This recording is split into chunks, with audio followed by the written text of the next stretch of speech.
So, hi, brothers and sisters again. I just returned from the hospital.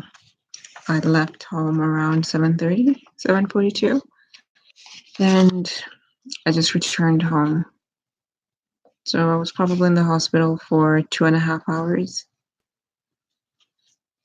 trying to distribute this information here and share some hope. So, you meet all sorts of people. You meet people who are, they don't want to hear you. As soon as you want to share something with them, they just tell you, like, they just give that attitude, like, get away from me. And then I met a few people who were actually receptive. Um, I met a girl who was paralyzed, and she was telling me that her mother died on July 21st, I believe. And the next day after the death of her mother, she slept, she woke up, and she could not move at all. She was paralyzed. So when I saw her the first time. She was with somebody else. I did not want to go and talk to her. But then I was sitting somewhere, and then when I decided to get up and just go buy a bite to eat, she was there by herself. So I decided I need to approach her and ask her if I could help her push her wheelchair. And she let me help her push her wheelchair and adjust her legs. And that's how I was able to reach out to her and share the gospel and, like, share hope of healing, because she's paralyzed. She cannot move. She almost has no sensation at all on her legs. So I had to help her adjust her legs because they're so swollen, full of fluid. So edema, it's just everywhere. She has like pitting edema. Pitting edema is where you're so swollen that if somebody presses on your skin like that, it leaves a hole. It leaves a dent on your skin. That's pitting edema. So we sat down. I requested her if she can talk to me, and she agreed to it. We sat down. We had a few tears together. We prayed, and I shared with her the pamphlet. I shared with her the pamphlet and just encouraged her, please watch tonight. Just watch and just pray to God and just promise to God when He heals you, just promise to serve Him and to go out there and set the captives free like He has set you free. And then I met another guy who apparently has lung cancer, and now I believe he said that was taken care of, but now he has tuberculosis, and I think he cannot walk either.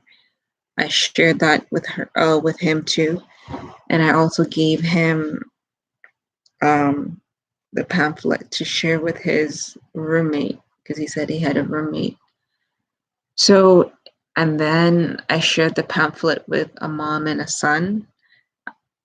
When I was walking towards them, I saw the son had IVs on his arm, little boy, dark eyes. And I looked at the mother and I asked the mother, is your son sick? And he says, yeah.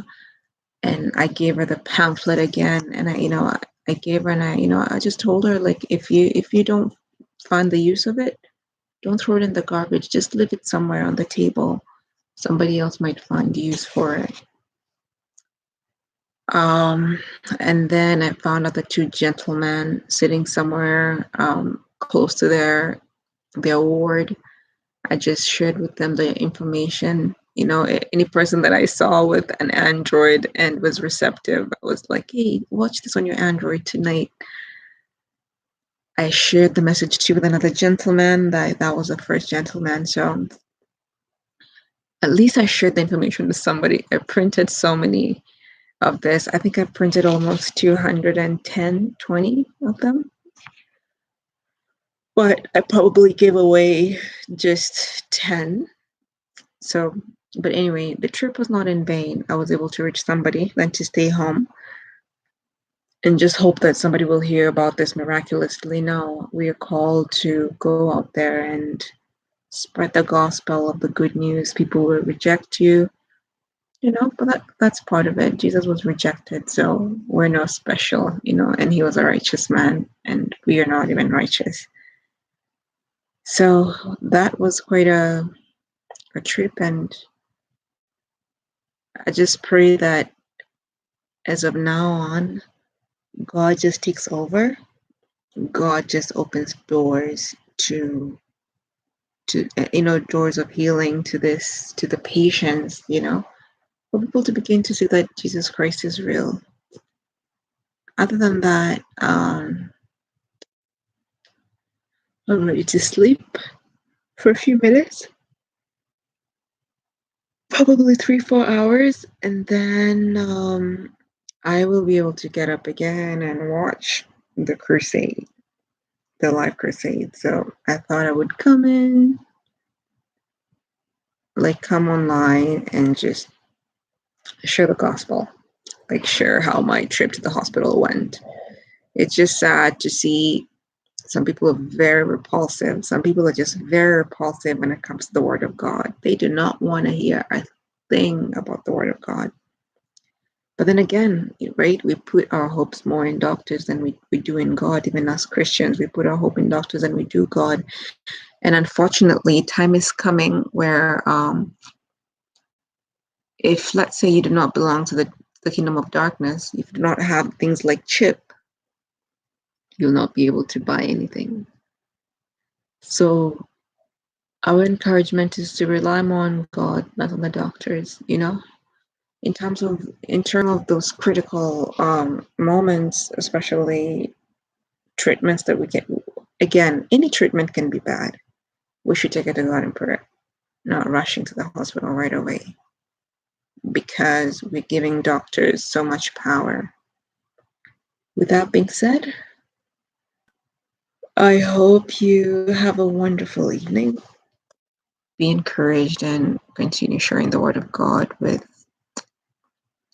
people. When the opportunity arises, just share the word of God. So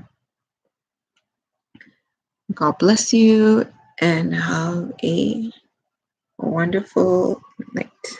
Bye.